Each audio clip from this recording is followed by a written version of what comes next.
what is the condition, sir? A farming condition with this governance. Are you happy with this governance?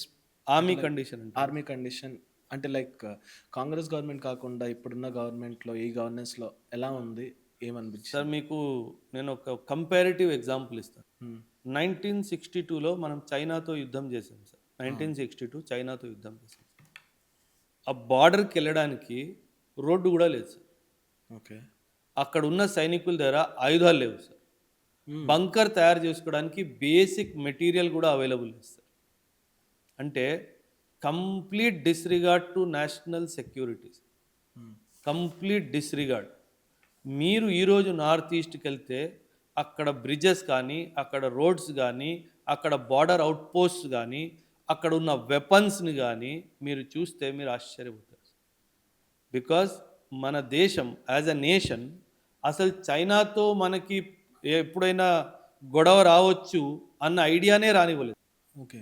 ఏవో statement ఇచ్చారు. హిందీ, చీనీ భాయి భాయి అని చెప్పేసి. ఆ భాయి వచ్చి గట్టిగా కొట్టాడు కదా సార్ 62లో. హ్మ్. అక్సై చిన్ భూమి మన అక్సై చిన్ జమ్మూ అండ్ కాశ్మీర్‌లో అవును. 1962లో తీసుకున్నది ఇప్పటి వరకు ఇంక్లూడింగ్ ప్రెజెంట్ ప్రభుత్వం కూడా దాని గురించి మాట్లాడే ధైర్యం కూడా ఎవడికి లేదు. మీరు పీఓకే, పీఓకే అని 1,00,000 సార్లు అంటున్నారు. అవును. అక్సై చిన్ అని ఎందుకు మీ నోట్లోంచి రాదు? ఇప్పటిదాకా అవును సార్. రాదు. ఇప్పటిదాకా ఒక్కరు కూడా అది మాట్లాడలేదు. దమ్ముంటే పార్లమెంట్‌లో నిల్చొని ఏ ఒక్క నాయకుడైనా సరే, including the top leadership of present leadership also, Aksai చిన్ నాది, నేను ఒకరోజు దాన్ని తీసుకొని తీరుతాను అని చెప్పి స్టేట్మెంట్ ఇచ్చే దమ్ము ఎవరికైనా ఉందా? ఎందుకు సార్ అది? అంతే లేదు. అది మనదే కదా! That is what I am saying sir. అది మనది, మనది కాదు అనేది పక్కన పెట్టండి సార్. అది నాది అని చెప్పే ధైర్యము, అది నేను తీసుకుంటాను అని చెప్పే ధైర్యం ఉందా? పీఓకే గురించి మాట్లాడతాం బానే ఉంది. కానీ చైనా గురించి ఎందుకు మాట్లాడట్లేదు? ఏమంటారు మన లామా, హ్మ్. టిబెటన్ లామా మనం తీసుకొచ్చి ఉత్తరాఖండ్‌లో ఎక్కడో పెట్టాము. ఢిల్లీలో తీసుకొచ్చి పెట్టు.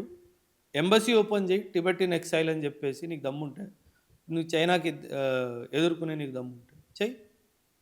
That is the real display of power కదా సార్. నీకన్నా చిన్నవాడితో పోరాడి గెలిచేసిన దాంట్లో ఏముంది సార్? నీకన్నా పెద్దోడి మీద చెయ్యేసుకొని చూడు. అప్పుడు అర్థమవుద్ది కదా నీలో ఎంత దమ్ముందో. డిస్‌ప్లే ఆఫ్ పవర్‌లో ఇంటెలిజెన్స్ కూడా ఉండాలి.